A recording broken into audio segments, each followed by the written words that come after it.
রাজ্যের বিভিন্ন প্রান্ত থেকে সেখানে যাচ্ছেন সংখ্যালঘুরা। কোনো রাজনৈতিক পরিচয় ছাড়া ভোর থেকে একে একে হাজির হচ্ছেন তারা। ভোর হতে দেখা গেল অনেকেই ইট মাথায় করে নিয়ে হাজির হচ্ছেন। তারা চান তাদের দেওয়া ইটের গাঁথা হোক বেলডাঙ্গার বাবরি মসজিদ। বাংলায় বিধানসভা নির্বাচন যে আসন্ন শনিবারের চিত্রটাই সে কথা বলে দিচ্ছে। সব রাজনৈতিক দলের কর্মসূচি রয়েছে এদিন, তবে সবথেকে উল্লেখযোগ্য বিষয় হলো মুর্শিদাবাদের বেলডাঙ্গায় বাবরি মসজিদের শিলান্যাস করছেন বিধায়ক হুমায়ুন কবির।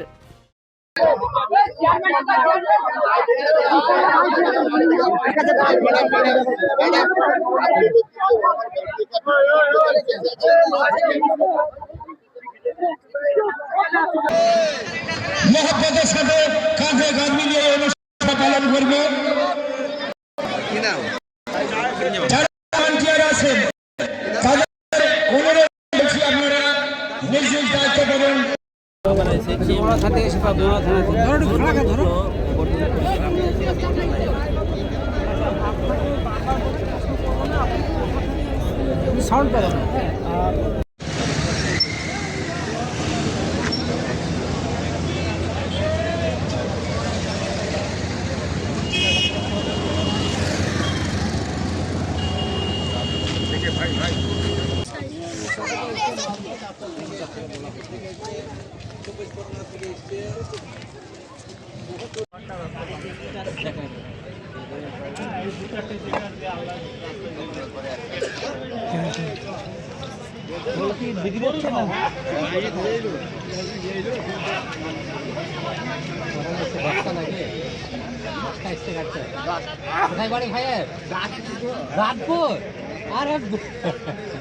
আমি আসছি রামপুর থেকে, সন্দেশখালী থানা, বাড়ি রামপুর।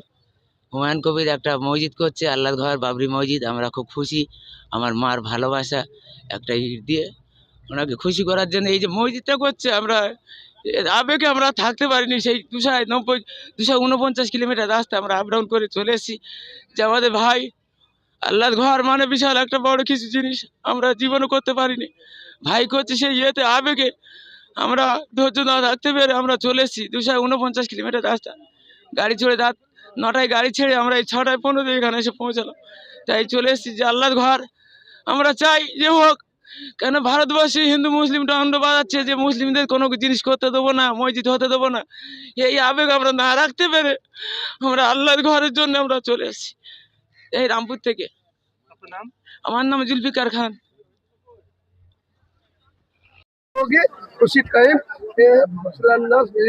रखा दादा, प्रशासन के साथ कैसा कॉपरेशन मिल रहा है? सब कुछ कॉपरेशन मिल रहा है। अभी मुर्शिदाबाद का पुलिस, स्टेट पुलिस सारे मेरे को सपोर्ट दे रहा है, मेरे को सहयोगिता कर रहा है।